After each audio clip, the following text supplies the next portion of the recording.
안녕하세요. 뉴스의 가치를 더하는 여러분의 투자 가이드 뉴스코스입니다. 요즘 시장 보면서 AI는 계속 이야기 나오는데 정작 어디에 투자해야 하는지는 더 헷갈리셨죠? 다들 반도체 칩이나 소프트웨어 이야기만 하니까 진짜 돈의 흐름은 어딜까 고민이 많으셨을 겁니다. 오늘은 바로 이 AI 투자와 폭발적으로 늘어나는 전력 수요, 그리고 전력망 구조, 이 세 가지가 어떻게 연결되는지 설명드리겠습니다. 뉴스코스는 뉴스를 투자 구조로 해석하는 채널입니다. 도움이 되셨다면 구독과 좋아요 부탁드립니다. 자, 첫 번째로 살펴볼 부분은 빅테크의 거대한 자본입니다. 지금 글로벌 경제 매크로 흐름을 완전히 뒤흔들고 있는 게 바로 이 빅테크 기업들의 투자 규모거든요. 와, 이건 스케일이 정말 압도적입니다. 미국 5대 빅테크의 자본 지출을 보면 2024년에 2,200억 달러 수준이던 게 2025년엔 3,700억 달러, 그리고 2026년에는 무려 4,700억 달러 이상으로 훅 뜁니다. 우리 돈으로 치면 600조 원이 거뜬히 넘어요. 상상조차 잘 안 가는 엄청난 돈이 매년 투입되고 있는 거죠. 맞습니다. AI에 들어가는 돈은 이미 수백조 단위입니다. 그럼 이 천문학적인 돈이 구체적으로 어디에 쓰일까요? 이 기업들이 짓겠다고 예고한 주요 컴퓨팅 클러스터에만 무려 16기가와트의 전력, 그리고 300만 개 이상의 AI 칩이 필요합니다. 16기가와트요?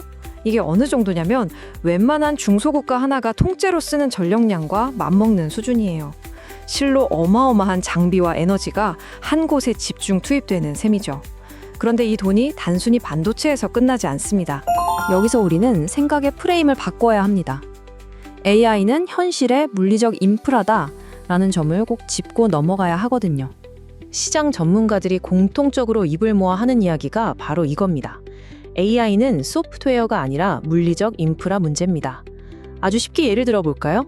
우리가 챗GPT에 질문을 딱 하나 던질 때 일반 구글 검색보다 전기가 대략 10배나 더 소모됩니다. 이 10배라는 숫자가 진짜 중요한데요. 우리가 보는 화면 저 너머, 거대한 데이터 센터에서 수만 개의 칩이 24시간 내내 미친 듯이 돌아가면서 엄청난 열과 전기를 뿜어내고 있다는 뜻이니까요. 골드만삭스 데이터를 보면 상황이 더 명확해집니다. 글로벌 데이터 센터 전력 수요가 2030년까지 무려 160%나 급증할 거라고 해요. 지금보다 2배 반이나 더 많은 전기를 먹어치우는 거대한 인프라가 곳곳에 생겨난다는 거죠. 이 숫자만 봐도 전력 산업이 얼마나 폭발적으로 성장할지 감이 오시죠? 하지만 전력만 늘린다고 해결되지 않습니다. 그럼 도대체 어디가 문제일까요? 전력 시장의 진짜 병목을 찾아보겠습니다. 전기가 모자라면 그냥 발전소 더 지으면 되는 거 아니야? 저도 처음엔 그렇게 생각했습니다. 그런데 전기가 우리한테 혹은 그 거대한 데이터 센터까지 가는 과정을 보면 크게 4단계로 나뉩니다. 전기를 만드는 발전, 전압을 확 높이거나 낮추는 변압, 고속도로처럼 멀리 쏴주는 송전, 그리고 최종 목적지에 골목길처럼 나눠주는 배전이죠. 여기서 진짜 결정적인 포인트가 나옵니다. 발전소에서 아무리 전기를 빵빵하게 만들어내도 중간 고속도로나 톨게이트가 꽉 막혀 있으면 아무 소용이 없다는 거죠. 맞습니다. 전력은 만들어도 보내지 못하면 의미가 없습니다. 바로 이 지점, 전기를 보내는 길목에서 지금 사상 초유의 공급망 붕괴가 일어나고 있어요.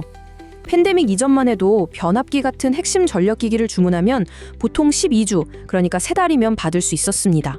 그런데 지금은요? 50주가 훌쩍 넘게 걸립니다. 1년을 꼬박 기다려야 하는 거예요. 덩치가 큰 초고압 변압기는 주문이 밀려서 아예 2년에서 3년이나 걸린다고 합니다. 게다가 미국 내 대형 변압기의 70%는 설치된 지 25년이 넘은 아주 낡은 노후 장비들이에요. 낡은 걸 바꾸려는 교체 수요랑 AI 때문에 새로 지어야 하는 신규 수요가 한꺼번에 정면 충돌하면서 부품이 아주 턱없이 모자란 상황인 거죠. 수천억 원을 들여서 번쩍번쩍한 데이터 센터랑 발전소를 다 지어놨는데 정작 거기로 전기를 넣어줄 변압기가 없어서 가동을 2년씩 미루고 있는 거. 그게 지금 글로벌 빅테크들이 맞닥뜨린 진짜 뼈아픈 현실입니다. 여기서 우리는 한 번 더 생각의 전환을 해야 합니다. 하지만 지금 시장의 진짜 문제는 전력 생산이 아니라 전력 전달입니다. 자, 그럼 가장 중요한 결론, 돈의 이동 방향을 한번 추적해 볼까요? 병목 현상이 극심한 곳에는 항상 압도적인 희소성이 생기기 마련이죠. 그리고 투자의 세계에서 변하지 않는 강력한 법칙이 하나 있습니다. 돈은 항상 확신, 실적, 기대감 순으로 이동합니다. 빅테크들의 막대한 투자 발표로 전력이 부족해질 거란 확신은 이미 강하게 생겼고요. 이제는 그 전력망의 병목을 실제로 뚫어주는 장비 기업들에게 어마어마한 실적이 찍히고 있는 단계입니다. 이 믿기 힘든 숫자가 바로 그 증거입니다. 27.6%의 영업이익률. 이게 무슨 소프트웨어나 플랫폼 회사 마진이 아닙니다. 거대한 철판을 자르고 구리선을 칭칭 감아서 무거운 변압기를 만드는 한 글로벌 순수 전력기기 제조사가 최근 달성한 마진율이에요. 제조업에서 이 정도 수치는 정말 말도 안 되게 경이로운 수준이거든요. 전 세계에서 765kV급 초고압 변압기를 제대로 만들 수 있는 기업이 정말 손에 꼽힙니다. 그러다 보니 완벽한 판매자 우위 시장이 만들어진 거죠. 기업들이 밖에서 줄을 서서 기다리니까 제조사 입장에서는 수익성이 가장 좋은 주문만 쏙쏙 골라받을 수 있는 겁니다.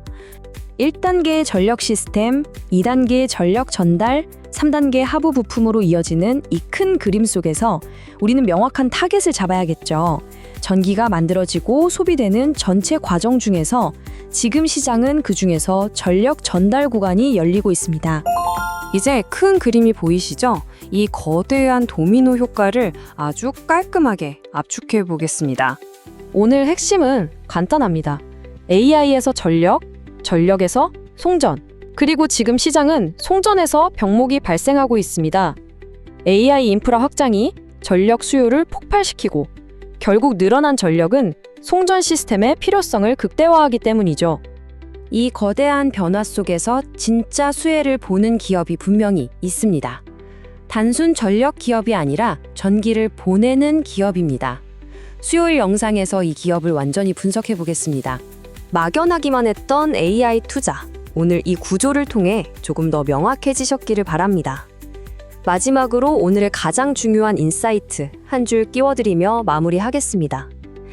AI 다음 돈은 전력이고 그 다음은 송전입니다. 지금까지 뉴스코스였습니다.